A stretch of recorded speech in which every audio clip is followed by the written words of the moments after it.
The historic Bay of Naples was transformed into a huge open-air marshalling area.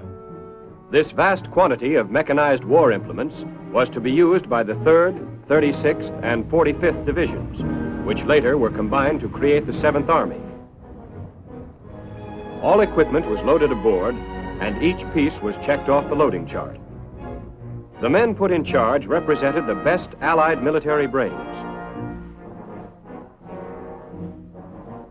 Fresh from their recent victories, the new 7th Army, all seasoned veterans with experience from the Sicilian, Salerno, and Anzio campaigns, marched to the embarkation port.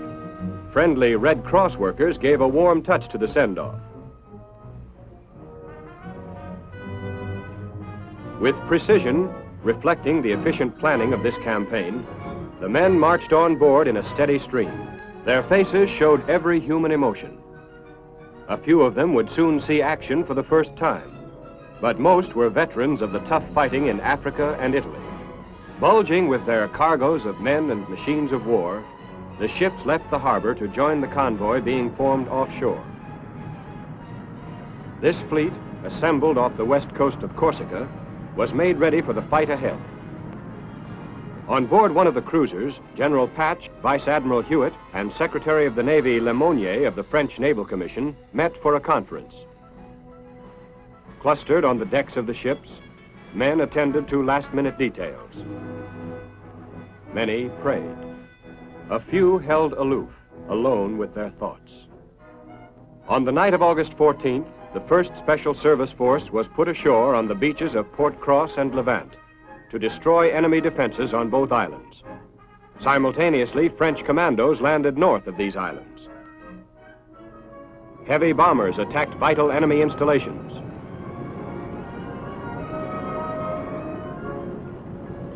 Dawn was breaking when the huge armada of fighting ships slipped into the assault area without opposition. Each vessel took up her allotted position. Navigators, gunners, and signalmen were alert. Every man had a job to do. The Germans must be routed from their stronghold. Every gun was made ready. The fight was about to begin. Huge Allied bombers winged their way toward Toulon. En route to their objective, no opposition was encountered. For 30 miles from Cannes to Toulon, our air armada patrolled the seas, protecting the Allied convoy. They continued to attack north of the Cavalier area. Throughout the entire operation, anti-aircraft fire was negligible, and the Luftwaffe was absent. The 509th Parachute Infantry Battalion was inspected at Falonica Airport. These men were chosen for their intelligence, their strength, their ability, and drive. They had been through a tough course of training, taught the art of killing, the art of survival in a strange land, and the quickest way of getting from any given place to another.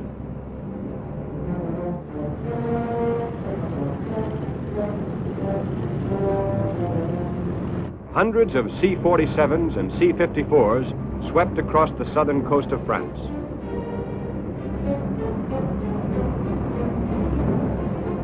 Below could be seen other paratroopers who had spearheaded the invasion the night before.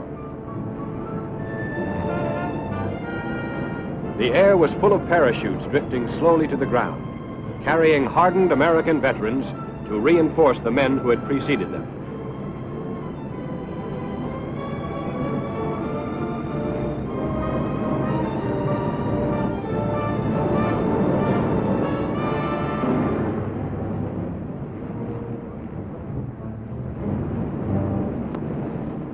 Still further inland, the gliders were nosing downward onto the soil of southern France.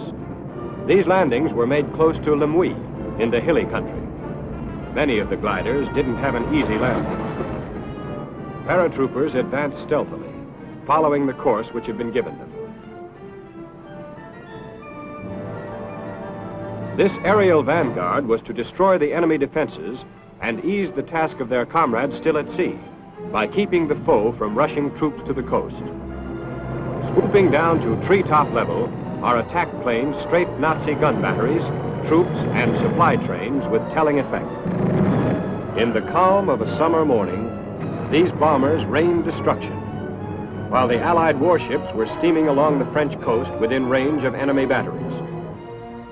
As the dark of the night melted into dawn, the faint outline of other ships could be detected. Tense and alert, the men waited at their battle stations. H hour. Guns of the fleet opened up, and the invasion of southern France began.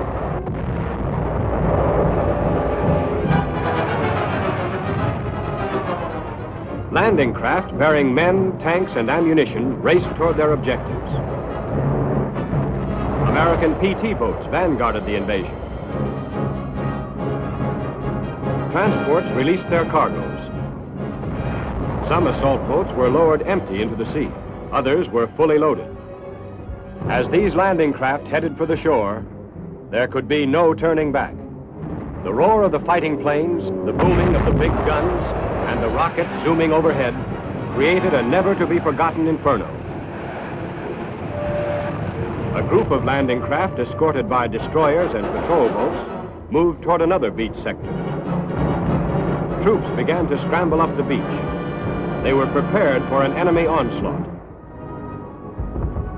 But not a single German soldier appeared. Not even a Luftwaffe soared overhead. Under Lieutenant General Alexander M. Patch were 3 corps. The 6th Corps, commanded by Major General Lucien K. Truscott, included the famed 3rd, 36th, and 45th Infantry Divisions. The French 2nd Corps was commanded by General Jean de Lattre de Tassigny, and the 1st French Corps was under command of General Bethouard. Still unmolested, men and supplies were landed.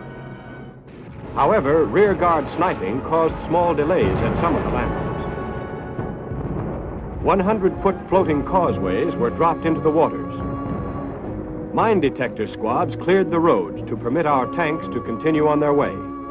German prisoners were herded onto the beaches for removal to ships. By midnight of August 16th, the French commandos had been contacted. Operations had progressed so smoothly that by noon the following day, a beachhead 20 miles long and 9 miles deep had been established. Our seriously wounded men were evacuated to floating ambulances. Meanwhile, the enemy fought desperately to block our advance in order to cover a general withdrawal.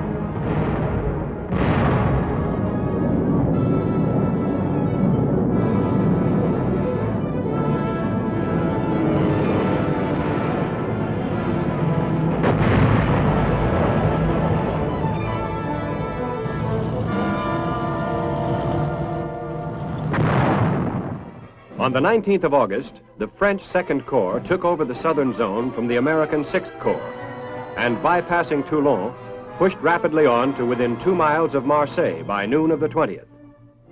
The wounded were given life-saving blood plasma and first aid.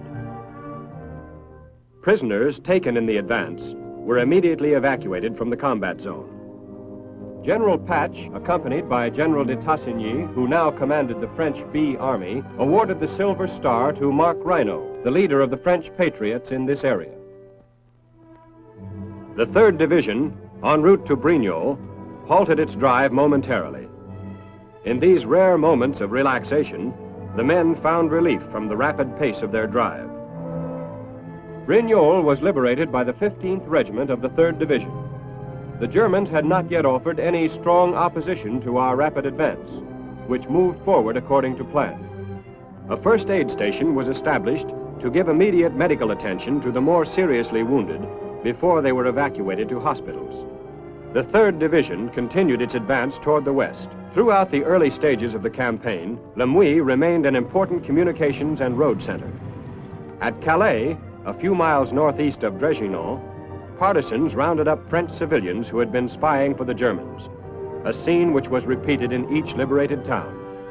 The flushing out of these traitors made the advance into the interior safer. On August 21st, Monoc was liberated. Our advance elements had difficulty in keeping contact with the retreating Nazis. This town did not become a battleground, and the rapid movement of our forces prevented any German destruction.